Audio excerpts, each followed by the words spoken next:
back this morning. I had a mistake on my calendar. I thought I was on at 10, so I thought I had like 40 minutes, and I realized, oh no, actually I'm late. So I sent him a text to let him know I was on my way, and fortunately I was able to get here, so I didn't mess up your busy schedule today. And as far as advancing the slides, is there something to do for advancing the slides? Charlie's got here. Okay, Charlie. By the way, I really appreciated Charlie's presentation because I thought he gave some very practical, specific kinds of things that are important in workforce development to this industry, and I thought that was very, very helpful. So I appreciated what Charlie's done and how the data that he's organized. So, you want to just advance those for me? Okay, thank you, Cindy. Okay, well, I think some of you have probably seen some of this. I'll just give you a quick update, share a few thoughts that I have, and I will give you an update on what's happening on the downstream side. These are just the numbers. I think these are fairly current, maybe a week or two old. 453 permits, 186 wells drilled or drilling. Some of those could still be in the drilling stage. Our Division of Oil and Gas Chief, Rick Simmers, who's just doing a great job, he thought we would hit 200 this year, and I think we're got a shot at doing that before the end of December. 41 wells producing, and yes, Charlie, you're right. According to Baker Hughes, we have 26 triple stack rigs operating in the state. I've noted that we're now kind of caught up with West Virginia. A couple weeks ago, we had one more than they did, and I think that's pretty significant that we're getting to that level. If you kind of look at what's happening in eastern Ohio, West Virginia, kind of all the way down from like Clarksburg out through the northern Panhandle, and then the western PA, each of those areas have about the same number of rigs active in the wet Marcellus and the wet Utica. So it's good to see us get to that level, and we certainly hope that it will get higher as we go into 2013. The four counties that really represent almost 70% of the activity are the ones there in red.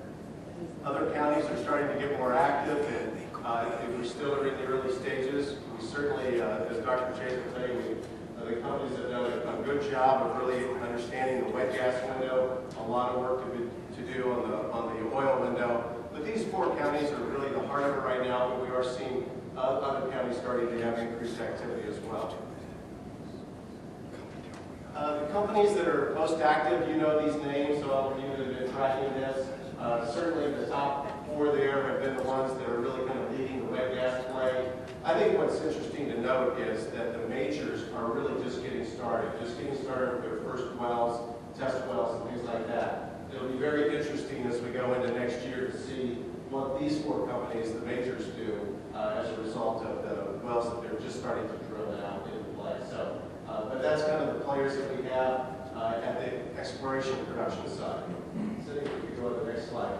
You know these companies, and this is just a representative list. There are many, many more. And actually, I'd like to be able to start to highlight some more of the smaller and medium-sized businesses in our state that have gotten engaged in Utica. I was talking to a contractor that actually is over in the Dayton area, and he was able to start doing some work kind of on the civil side.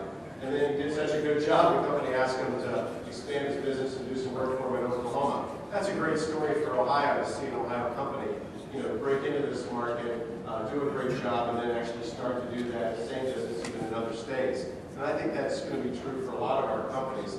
But as you know, and you've probably heard this before, we are a strong state. We have companies that are already active in oil and gas, have been for decades, and they benefit not only from what's happening in Utica and Marcellus, but also Bakken and Eagle Ford and other shale plays.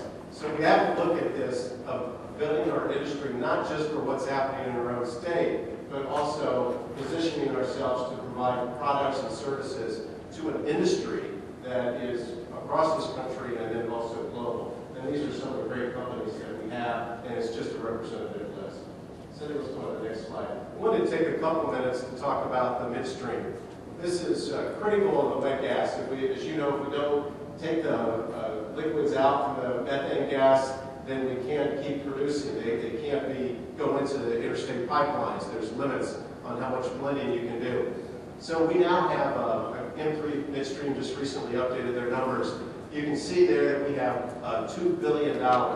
And this isn't just ideas. These are permitted, construction going on, contracts being let. this is real activity, real business activity, and it covers a number of counties, as you can see. Columbiana, Harrison, Noble are the companies we have a lot of counties we have a lot of activity in.